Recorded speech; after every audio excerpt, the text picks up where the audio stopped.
in it for about 3 years now. And that opportunity working with growers gave me a really good background of the grower dynamics in Colorado, which is awesome. It's been great making those relationships with different growers. And I got to meet some growers and participate in trial evaluations. This was in January of 2019. Or excuse me, 2020, so just earlier this year. And that's when masks, we were wearing them actually for the onion dust, but now it doesn't seem too unusual to be wearing masks, obviously. This project is funded by the USDA NIFA grant, as well as the National Onion Association. So this project is funded by an $8 million grant, and the National Onion Association is helping in that big allotment of money. And the National Onion Association was incorporated in 1913 and represents more than 500 onion growers, shippers, and packers throughout the United States. It's actually located in Greeley, Colorado. And this project that we are working on is a national project. The team is a total of 12 different research universities. Each region has a designated pathology laboratory. And Dr. Lindsay DeToit out of Washington State, she is the lead PI for this project. She's also the president of the American Phytopathological Society. So we have some really key players in major onion growing regions. Here in Colorado, we have Colorado and Utah is considered the Rockies region. And we have about 400 acres of storage onions currently. You can look around the country and you can see the big key onion growing regions. So you have Georgia in the southeast, you have Penn State and Cornell up in the northeast, and then Idaho, Treasure Valley area, Columbia Basin. So these are all some really great research universities, and everyone's really collaborating and working together. So I'll talk about the national project here in the beginning, and then we'll also look into individually what we're doing here in Colorado, and talk hopefully about how some growers can help us out. So as I said, this project is very industry driven, and we have an advisory panel with representatives from each region who are helping us stay on track. So we really want to make sure that the outcome of this research project, this national project, can be applicable to growers throughout the entire country. So first and foremost, I just want to thank these growers for their time and their guidance with keeping us focused. We meet with them, I think quarterly, if not monthly. So we meet with them pretty frequently, give them heads up about what we're doing, and then always receiving input as well. So why are we trying to come together and understand onion bacterial rots?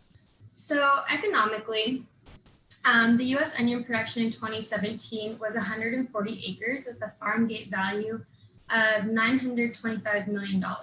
Bacterial pathogens can cause up to $60 million per year in damages. Losses can range from 5% of a field to 100%.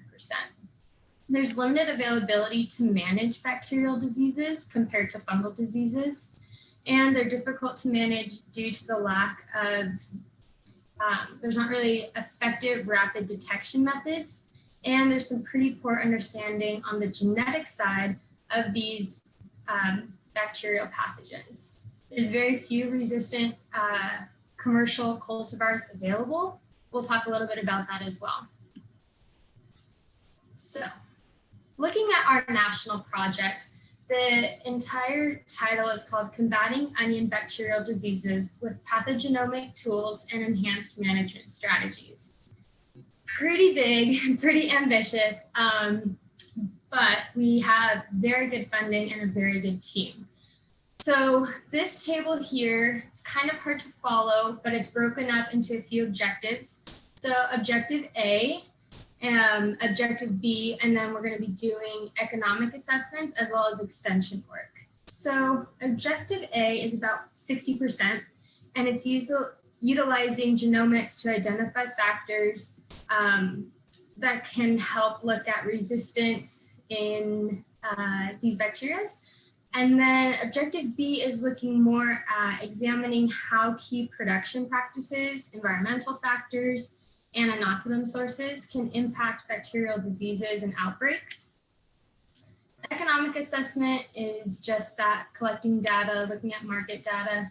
And then the extension work is, hosting field days, regional outreach, providing fact sheets, very, very applicable and hands-on work. Today, in the next few slides, we're going to be focusing in about the pesticide program. That is solely what I'm focusing on through my master's project here at Colorado State University under the direction of Dr. Marky Chansky. Excuse me. So I'll walk you through what our pesticide program looked like this year and how we are evaluating the outcome of that. After I go through our pesticide program, I'll talk a little bit about post-harvest practices and hopefully get some insight from you. And then lastly, we'll talk about state sampling and the sampling that I did throughout the state of Colorado this year and what other states are doing as well for state sampling. So I wanted to come back to this map and just have you focus on those individual abbreviations at the bottom of each region. So those are shorthand abbreviations for bacterial species that are common in those areas. And there's a plethora of bacterial species that cause onion bacterial rots. This project specifically is focusing on the main 5 that we know of. And Colorado just happens to have all 5. So we're gonna take a closer look at what these 5 are right here. And this is the pathogens in Colorado that we're focusing on. I first off wanna say that most of this work, the groundwork here in Colorado, was developed by Dr. Howard Schwartz. He's a professor emeritus of ag bio, and he's a renowned pathologist and researcher for onions and beans. He's known throughout the nation and very well respected by a lot of Colorado growers. So he's developed this site, or he's contributed to this site, Bugwood Wiki, and it's also a part of the High Plains IPM guide. And he detailed very specifically these 5 pathogens. So we're going to start in the top left-hand corner with Burkholderia species. That causes slippery and sour skin. In the middle on the top, we have Enterobacter species, which causes bulb decay. It was first found in Colorado in 2000. On the far right, we have Pantoa species, which causes leaf blight and center rot, first identified in Colorado in 1997. On the bottom left, we have Pseudomonas species, which causes bacterial streak and rot. And then on the far bottom right, we have Xanthomonas species, which causes leaf blight, first found in Colorado in 1994.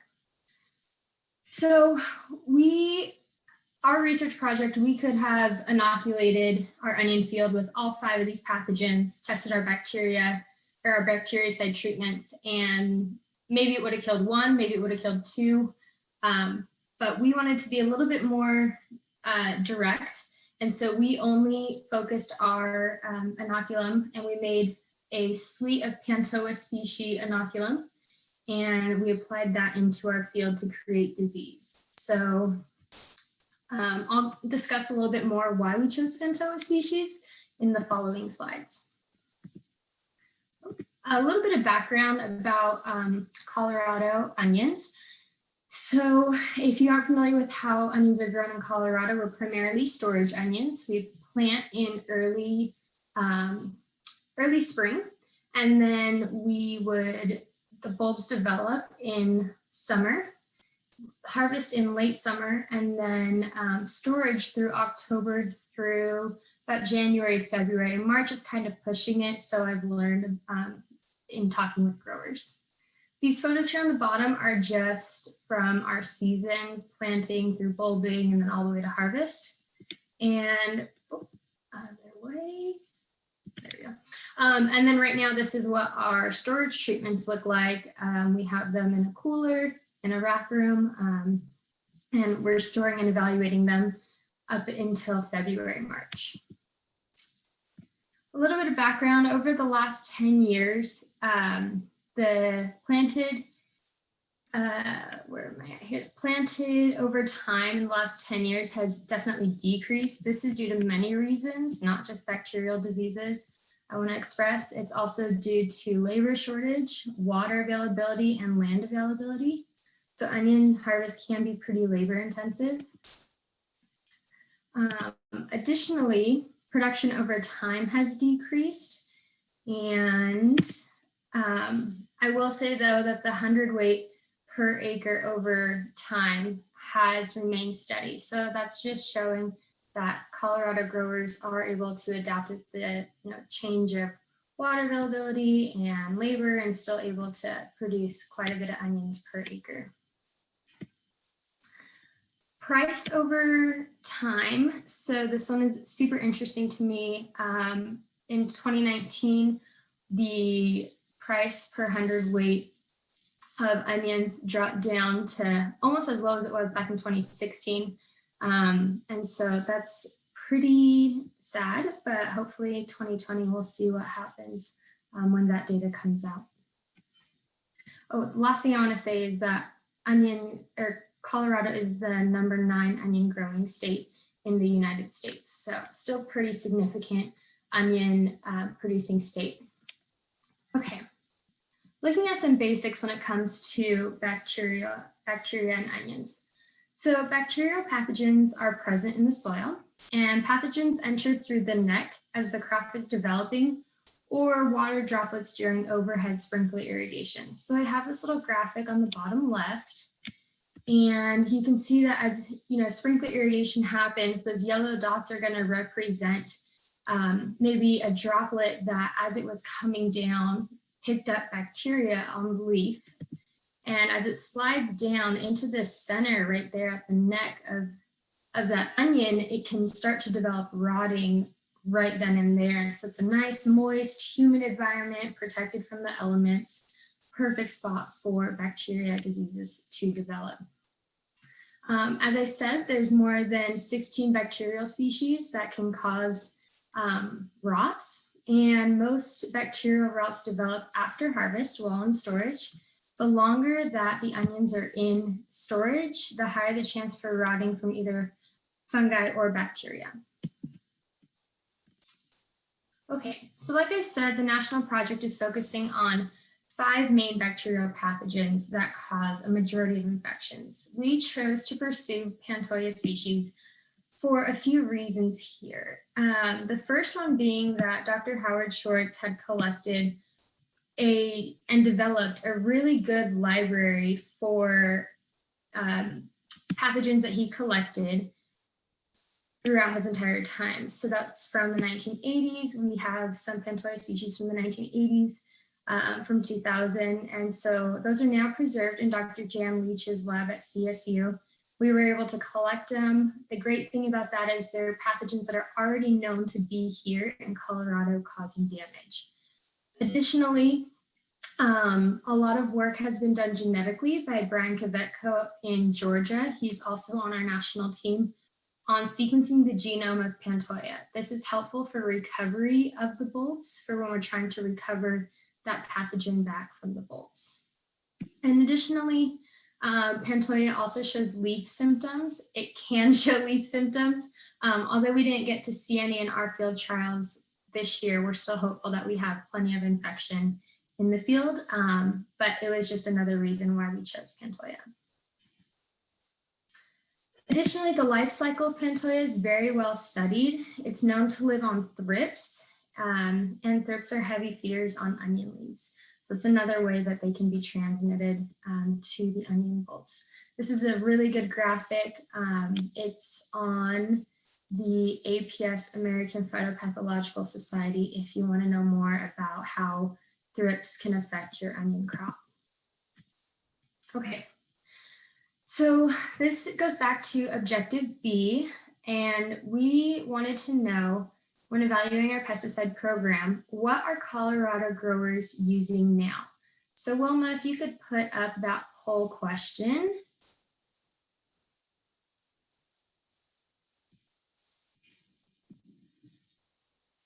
There we go. So we have copper products, we have oxidate, we have biologicals, we have none, and we have a combination. So this could either be what you as a grower are applying or what you would recommend a grower to apply. This is very interesting.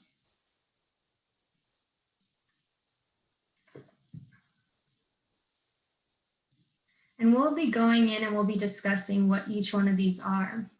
And I was interviewing growers at the beginning of, like right around planting time, interviewing growers.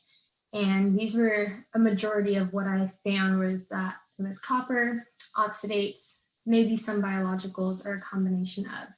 So we have 60% of the votes in. Looks like no votes for oxidate or biologicals, a lot of votes for combination. So that's good to know. We can go ahead and end the polling. I don't know if that's me or you. I can end it. Can everybody submit the answers? Is there a button where you can click submit? Me?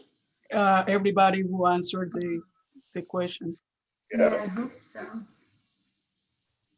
So I'm gonna, so everybody submit the answers? We're close, we got 67%. Okay, Just finish up here. okay, I finished that. Great. Do you wanna see the results? So just go on. We can just keep moving along. I think that, well, those results show, at least on my end, we have about 27% using copper-based, 3% using none, and then 70% using a combination approach, which is great. So thank you guys for participating. Okay, so I'm taking a, All right. Okay, here. So let's dive into a few of those even more. So coppers. Okay, there's different formulations of copper-based products.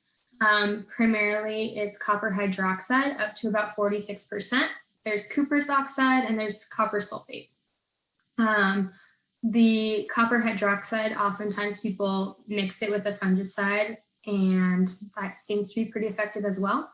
The things to consider about copper is that it is considered a class B2 carcinogen.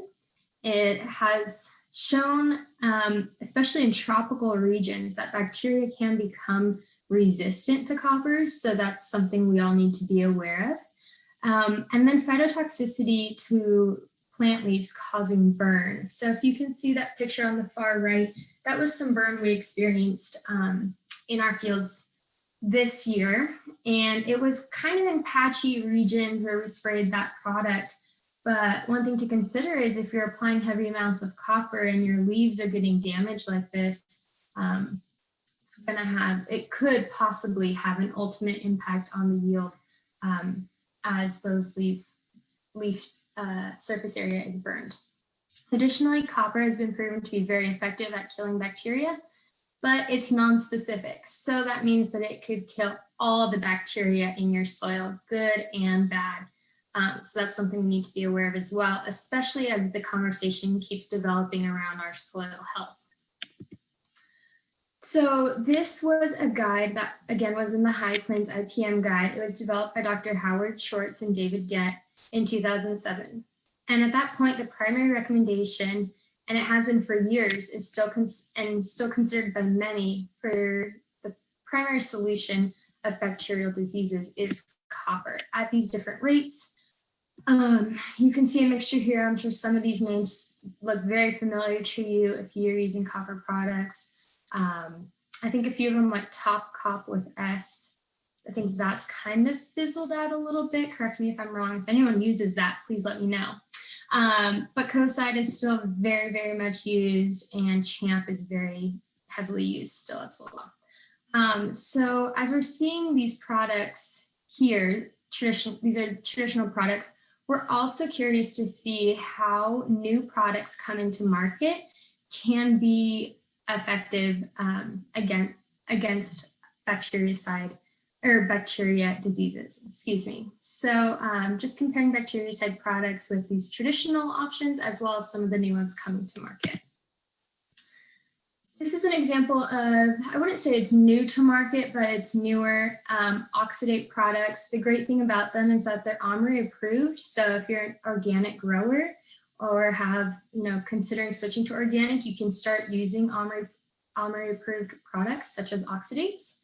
So biosafe products are very common and they provide oxidate bactericides. The formulation is very simple. It's hydrogen peroxide and peracetic acid. The peracetic acid can vary from 5% to 2%. That's where you get the oxidate 2.0 or oxidate 5.0.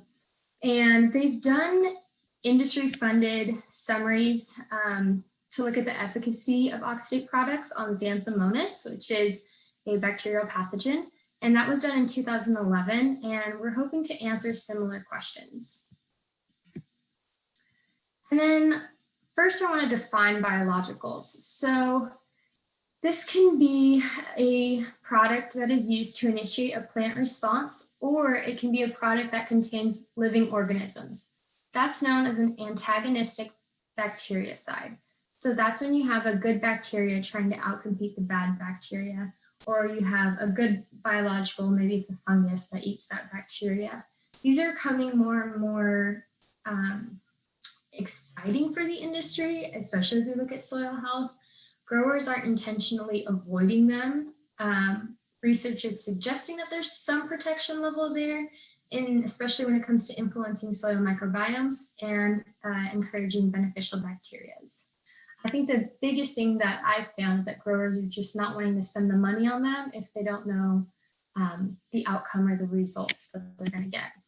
So we looked at some work that was done by Dr. Jillian Lang. She was actually one of Dr. Howard Schwartz's last students, and she looked at blight ban, which is a Pseudomonas species, and she looked at how this would affect Xanthomonas. So she saw some pretty good results. And one of the last questions that they asked is, if it worked on Xanthomonas, will it work on Panthoid species? So we're trying to answer that question this year, these next few years in our pesticide trials or bactericide trials.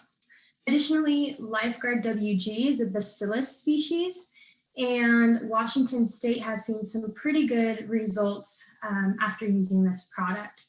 So let's go over and talk about Washington State trials, because that's kind of where this, comparing bactericides started. So in Washington State, in 2019, they looked at evaluation of foliar applications on bactericides for management of onion bacterial rots.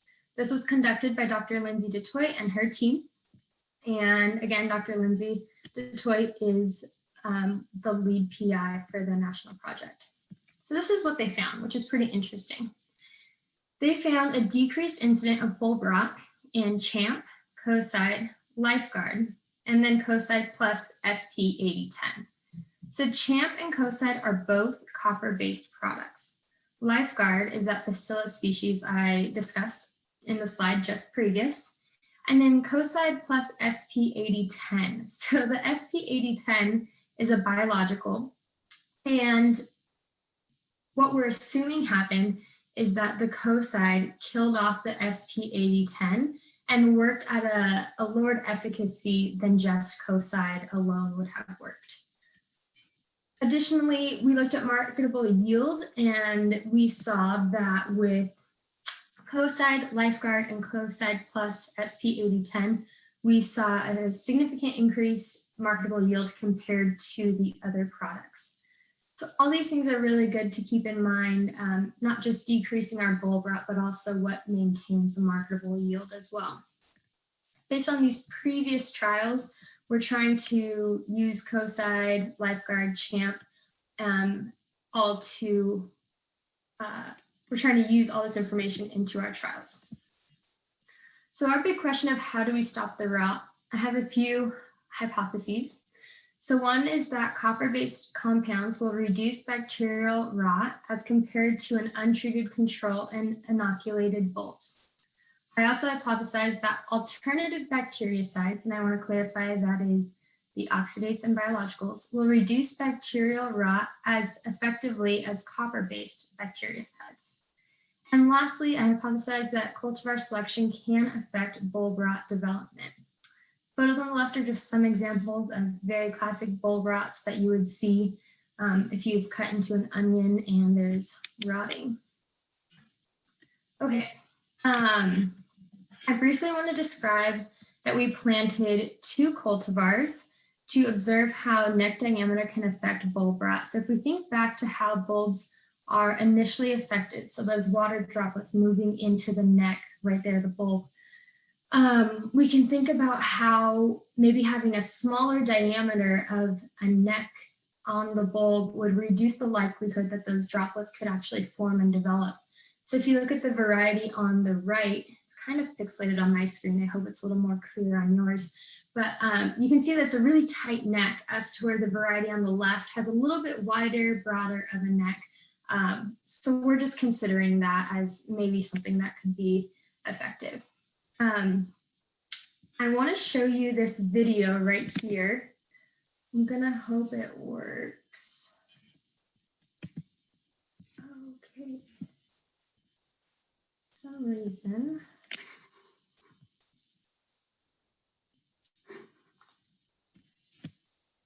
Okay, so some reason that video didn't work. I'm not sure why. It's not going. But this is a video on YouTube, and it is the CSU field day videos. So it was really fun this year. Instead of being able to host a field day, which we'd love to have everybody come out and see our field, see our research at CSU, we actually recorded, each project did a mini recording session of their research that they're doing. So you get to see some drone footage of us at 6 in the morning spraying our bactericide treatments. That's pretty cool. But there's also a lot of other good research going on out at Ardex South. So please take a look at YouTube. Maybe I'll give Wilma the link and she can put it out after the presentation. Our experimental design is a randomized complete block design with a split plot for cultivar and for inoculated versus uninoculated. So to clarify that, we have 4 north beds with 2 rows of onions planted per bed and 4 south rows with 2 rows of onions planted. And the 4 southern rows are the uninoculated rows. And then you can see the cultivar A and B, and each of these rows are divided into 4 blocks for replication, and then we have 10-foot plots inside testing for each treatment. And the treatment there's a chart on the right that shows what each member responds to each bactericide. So we're using Actigard 50 WG, which is a hormone response in the plant. We're using Blightband, which is that Pseudomonas species. Lifeguard, which is the Bacillus species. We're using Mancocide. We're using Cocide, both of which are copper-based products. We're using Oxidate 2.0, and then we're using a control, which is just spraying water on it, as opposed to a bactericide treatment. Our experimental timeline is, in year 1, we went through and evaluated those 6 products for efficacy, and we are trying to observe pre-storage and post-storage effects. In year 2 and 3, we want to repeat the experiments from year 1, testing the top performing products for timing and application. So we're going to look at those top 3 performing products. And also we want to demonstrate these top performing products on growers' farms. So if any growers want to participate throughout the state, I don't mind traveling, and we can try and work something out with some of our really great extension agents as well. Wilma, if you can display that second poll question, this one's related to timing of when you spray for bactericides or for bacterial rots.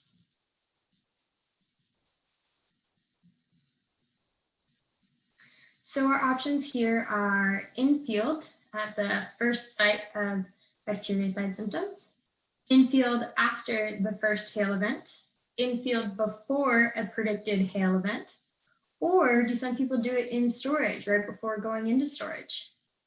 So let's see.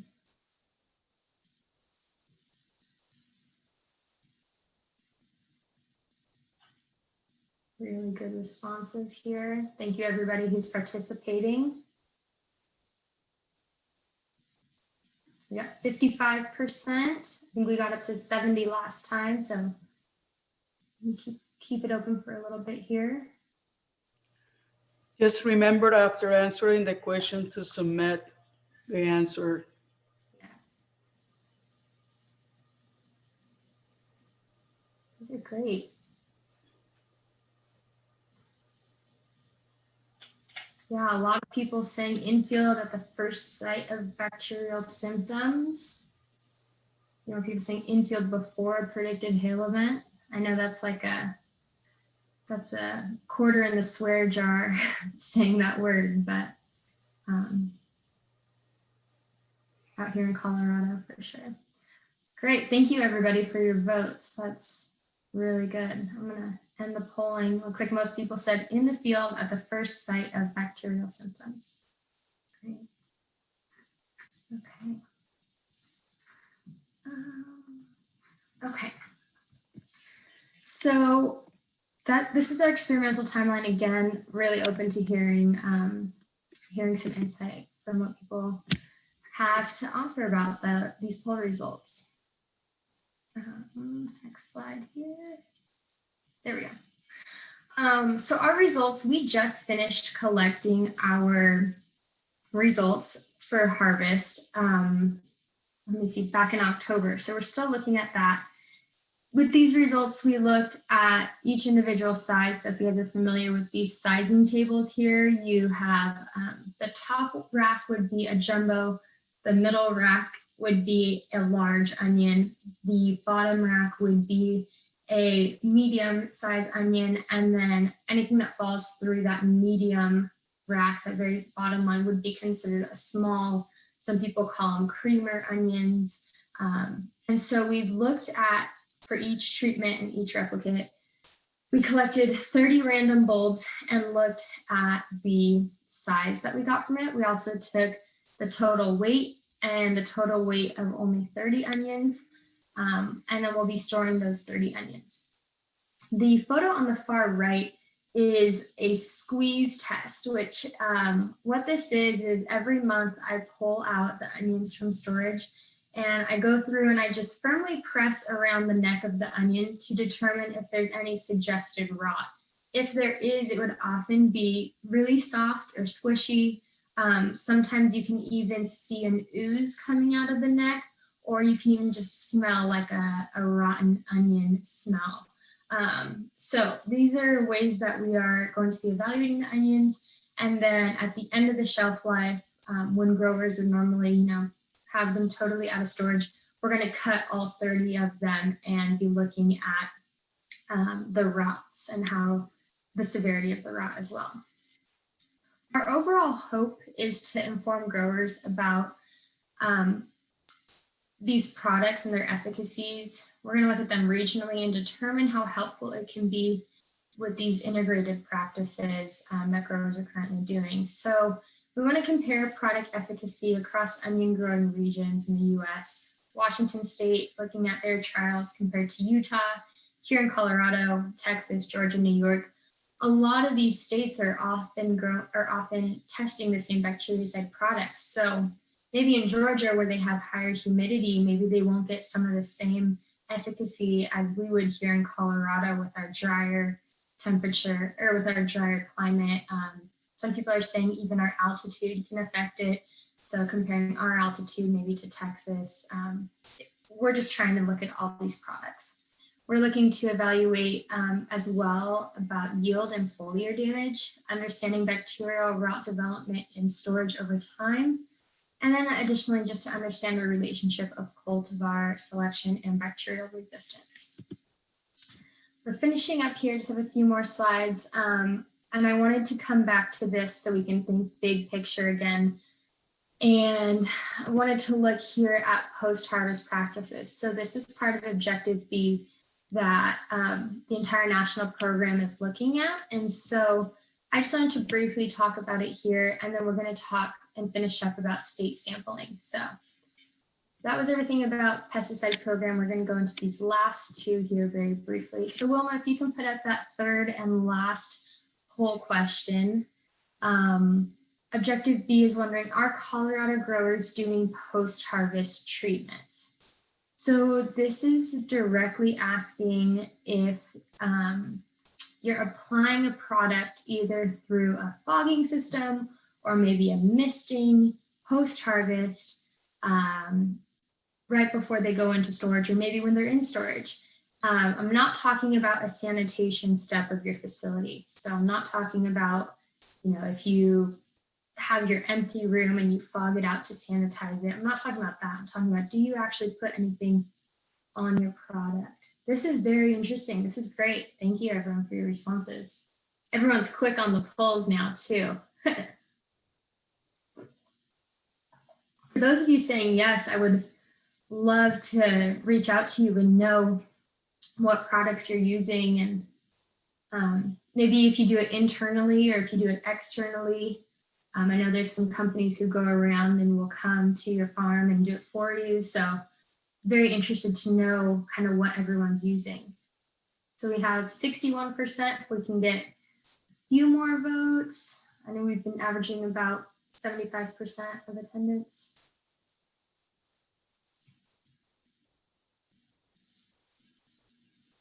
All right, I think that's good.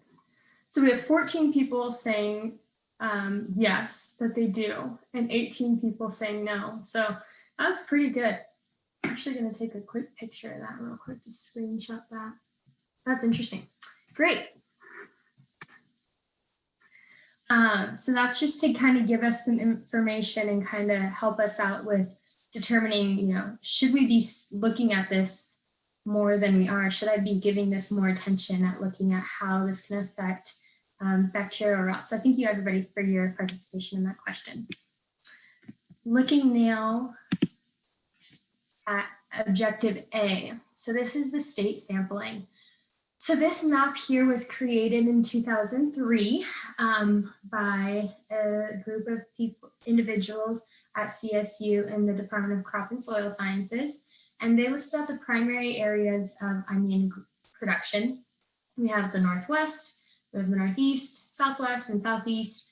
And looking at those main regions like Arkansas Valley, looking over at the Western Slope, we know that there's onion production over there.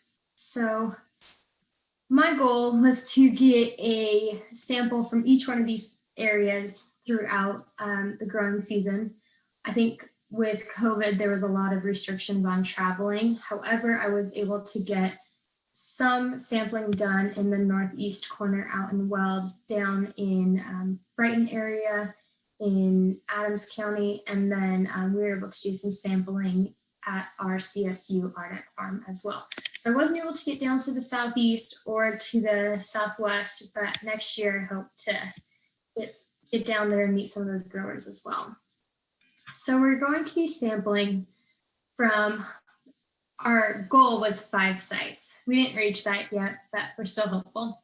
10 bulbs from each site 3 times per season. So that would be 6 to 8 weeks before harvest, 3 to 4 weeks before harvest, and 1 to 2 months in storage. Additionally, we're looking to do this over 2 seasons because of COVID, possibly even over 3 seasons, so into 2022. And all the bulbs we collect, we want to have visible symptoms on those bulbs.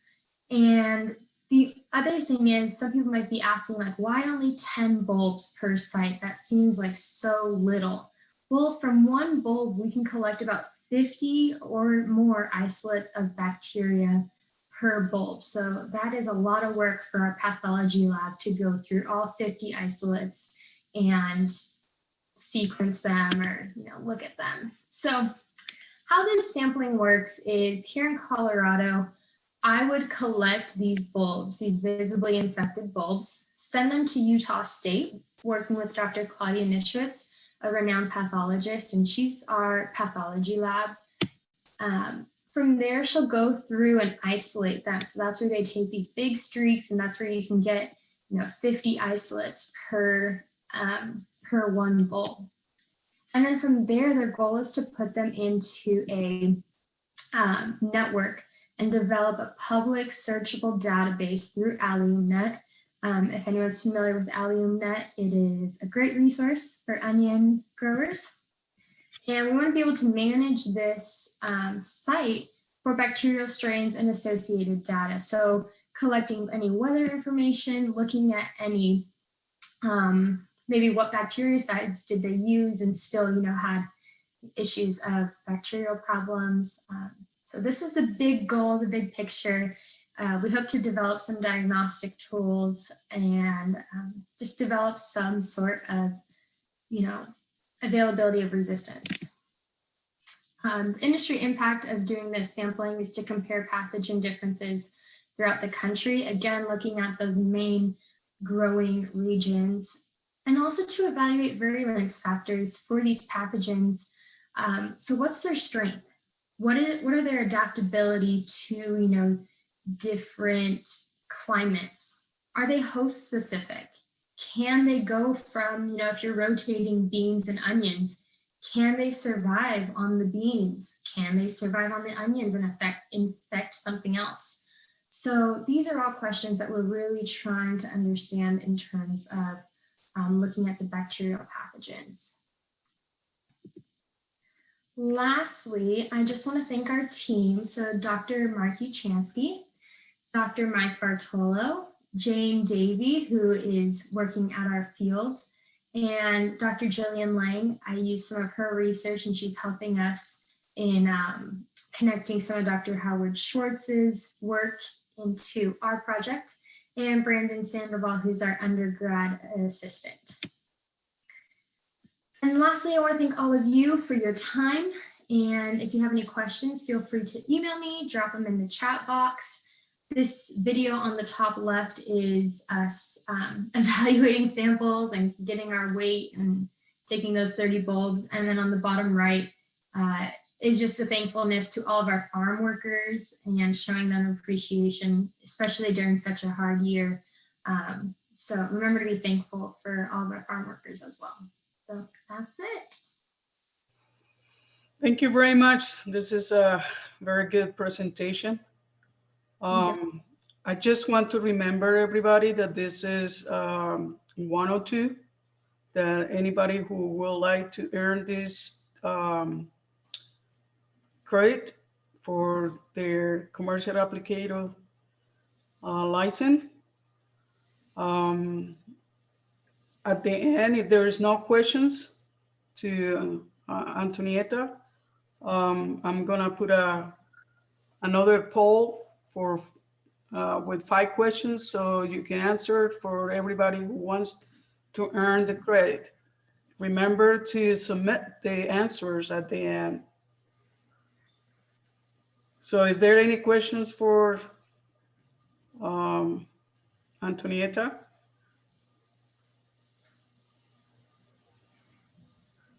Yes, this is Merlin Van Dre from Yuma, Colorado. Thanks for your presentation. In your research,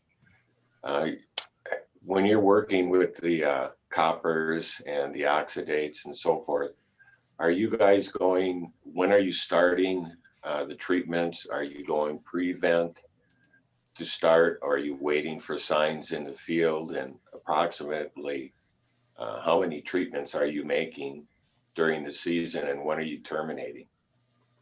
Great question. So we have, we're pretty lucky in the sense that we know our infection event in the sense that we're inoculating our field. So we did 2 bactericide treatments prior to the inoculation event. And then after the inoculation event, we followed up with 4 bactericide treatments. We started those, I think, 2 weeks after bulb initiation. That was in late July. And we're trying to see results from them based on our storage evaluations. But we think we're seeing some rots. We think we're seeing some resistance or some, some coverage that the bactericides worked. We'll find out when we officially go in and do destructive measurements of cutting them in half and seeing what's really there.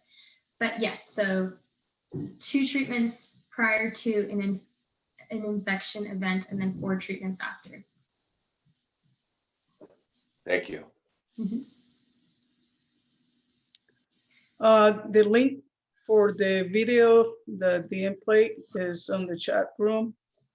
So you can copy the link and watch it at a later day or time.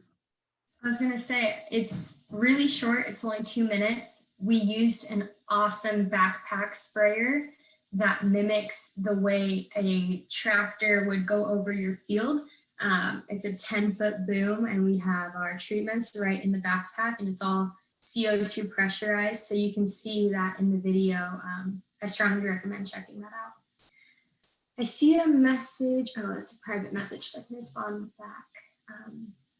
Could soil applied copper pre-plant help prevent some diseases?